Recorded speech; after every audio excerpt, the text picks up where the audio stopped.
एक बहुत बड़े अमीर आदमी ने एक भिखारी से पूछा, तुम इतने हट्टे कट्टे हो फिर भीख क्यों मांग रहे हो? तो भिखारी बोला, साहब मेरे पास कोई काम धंधा नहीं है और आप मुझे नौकरी देते हो तो मैं भीख मांगना छोड़ दूंगा। अमीर आदमी बोला, मैं नौकरी तो नहीं दे सकता लेकिन तुम मेरे बिजनेस पार्टनर बन सकते हो।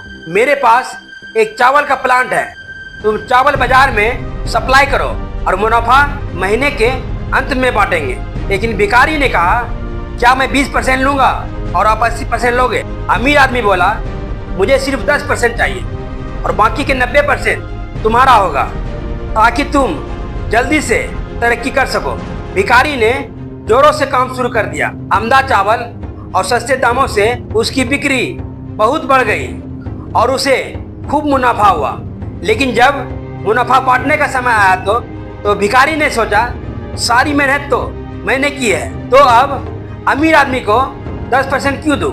अगले दिन अमीर आदमी आए और जब हिस्सा मांगा तो भिखारी ने बहाना करते हुए तो कहा, साहब मुझे बहुत बड़ा नुकसान हुआ है, मुझे जितना मुनाफा हुआ है उतना कर्ज चुकाना है, इस हिसाब से मुझे कोई मुनाफा नहीं हुआ है तो इसके हकदार आप नहीं हो। और अमीर आदमी ने कुछ नहीं बोला और वहां से चुपचाप चला गया। भिखारी बड़ा खुश हुआ, सोचा सारा प्रॉफिट मेरा हो गया। और भिखारी उस पैसे से रोज मौज मस्ती करते थे। ऐसे करते करते उसके पास सारे पैसे खत्म हो गए। अब पैसे भी नहीं और काम धंधा भी नहीं, तो मजबूरन उनको फिर से भीख मांगना शुरू करना पड़ा।